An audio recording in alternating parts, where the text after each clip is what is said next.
রবীন্দ্রনাথের বৈঠকখানায় বিভিন্ন ধরনের মানুষ আসতেন। তাদের সবাইকে নিয়েই কিছু না কিছু গল্প কবিতা উনি লিখেছেন। একদিন বৈঠকখানায় বসে আছেন, এমন সময় নাতনি এসে তাকে জিজ্ঞাসা করলেন, দাদামশাই, তুমি তোমার চারদিকে যেসব পাগলের দল জমিয়েছিলে, গুণ হিসেব করে তাদের বুঝি সব নম্বর দিয়ে রেখেছিলে? হ্যাঁ, তা করতে হয়েছে বই কি, কম তো জমেনি।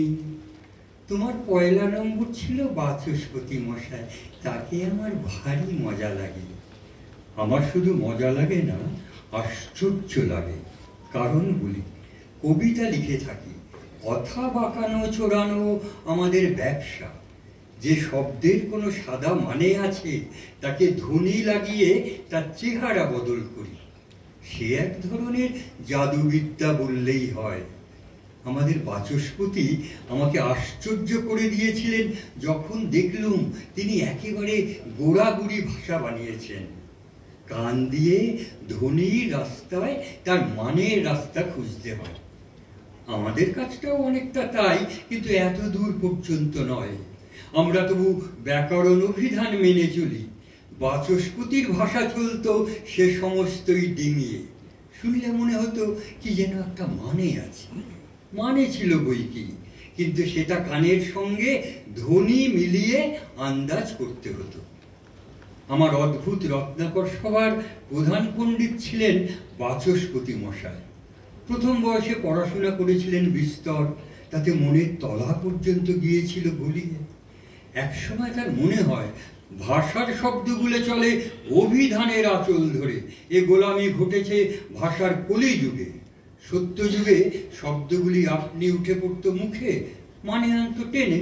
তিনি বলতেন, শব্দের আপন কাজই হচ্ছে বোঝানো, তাকে আবার বোঝাবে কে? একদিন একটা নমুনা শুনিয়ে তাক লাগিয়ে দিলেন। বললেন, আমার নায়িকা যখন তার নায়ককে বলেছিল হাত নেড়ে, দিনরাত তোমার ওই হিদিদ হিদিকারে আমার পাজুঞ্জুরিতে তিরিতঙ্ক লাগে, তখন তার মানে বুঝাতে কোনো পণ্ডিতকে ডাকতে হয়নি। যেমন পিঠে কিল মেরে সেটা কিল প্রমাণ করতে কোনো মহামহোপাধ্যায়ের দরকার হয় না। সভাপতি একদিন বিষয়টা ধরিয়ে দিয়ে বললেন, ওহে বাচস্পতি, ওই সেই ছেলেটার কি দশা হল? বাচস্পতি বললেন, সেই ছেলেটার বুঝকিন গোড়া থেকেই ছিল বুঝভুম্বুল গোছের, তার নাম দিয়েছিল বীজকুম্ভুর। মথুরবাবু জিজ্ঞাসা করলেন, ওই নামটা কেন? বাচস্পতি বললেন, সে যে একেবারেই বীজকুম্কুর। পাঠশালার পেরেন্ডকে দেখলেই তার আন্তরাজিত ফুসকুলিয়ে বুকের ভিতর করতে থাকতো কুরুকুর কুরুকুর। এমন ছেলেকে বেশি পড়ালে সে যে একেবারেই ফুসকে যাবে, এ কথাটা বলেছিল পাড়ার সবচেয়ে যে ছিল পেরাম্বর হুরুমকি। রসুন, ব্যাপারটা বুঝিয়ে পেরেন্ড কথাটা বালিদ্বীপের কাছে পেয়েছি। ওদের মুখের পণ্ডিত শব্দটাই আপনি হয়ে উঠেছে পেরেন্ড। ভেবে দেখুন কত বড় ওজন। ওর বিদ্যের বোঝা ঠেলে নিয়ে যেতে 10-20 জন ডিগ্রিধারী জওয়ানের দরকার হয়, আর পণ্ডিত ছোপ তুড়ি দিয়ে তুত্তুরুম করে উড়িয়ে দেওয়া যায়। কটলদা বললেন, বাচস্পতি, তোমার আজকেকার বর্ণনাটা একদম চলতি গ্রাম ভাষা, এ তোমাকে মানায় না। সেদিন যে সাধু ভাষা বেরিয়েছিল তোমার মুখ দিয়ে, যার সদৃংসিত হার্দিককে বুদবুদিদের মন তিনতিরি তিনতিরি করে ওঠে, সেই ভাষার একটু নমুনা আজ এদের শুনিয়ে দাও। যে ভাষায় ভারতের ইতিহাসটি গেঁথেছ, যার গুরুভার হিসেব করে বলেছিলে ডুমডুম্মানিত ভাষা, তার পরিচয়টা চাই। শুনে এদের সকলের আন্তারা ফাঁচ করিয়ে যায়।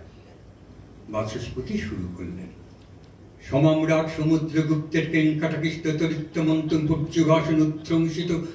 একজন সভাসদ বললেন, বাচস্পতি মশাই, উচ্ছ্রংসিত শব্দটা শোনাচ্ছে ভালো, এর মানেটা বুঝিয়ে দিন। বাচস্পতি বললেন, তার মানে উচ্ছ্রংসিত। তার মানে উচ্ছ্রংসিত। অর্থাৎ তার কোনো মানে হয় না, মেডিকেট একটা মানে দিলেও দিতে পারি। কিরকম? ভিড়ভিড়িং গট্ট। আর বলতে হবে না, বলে যান।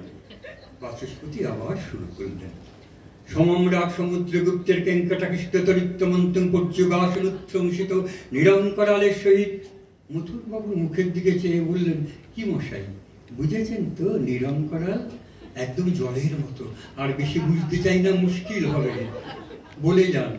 বাচস্পতি আবার শুরু করলেন, সমম্রাট সমুদ্রগুপ্তের কেঙ্কাটাকিষ্ট তরিত্তমন্তম পর্যবাসনুচ্ছংস্ত নিরঙ্করাট শৈর অজাত সত্য অপরিপর্যস্মিত গর্গরায়ণকে পরমন্ত্রী শয়নে সমুসদ গাড়িত করিয়াছিল।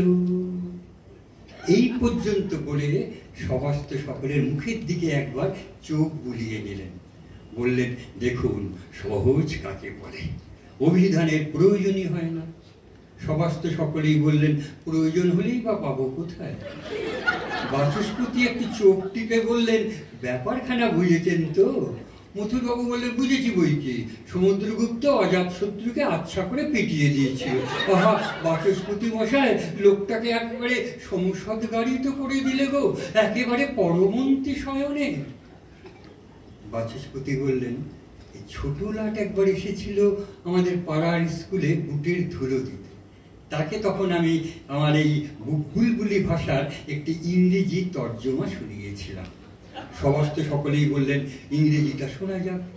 বাচস্পতি শুরু করলেন, The Hubbard Fulias infatuation of Akbar, the Darbendically Lassatized, the Garbendis of Humayun, শুনে ছোট লাট একবারে তরে টম্বনে গেল, তার মুখ খুলে চাপা হাসিতে পুষ্কায়িত, পেডেন্ড টিকির ধারে ভেরেন্ডাম লেগে গেল।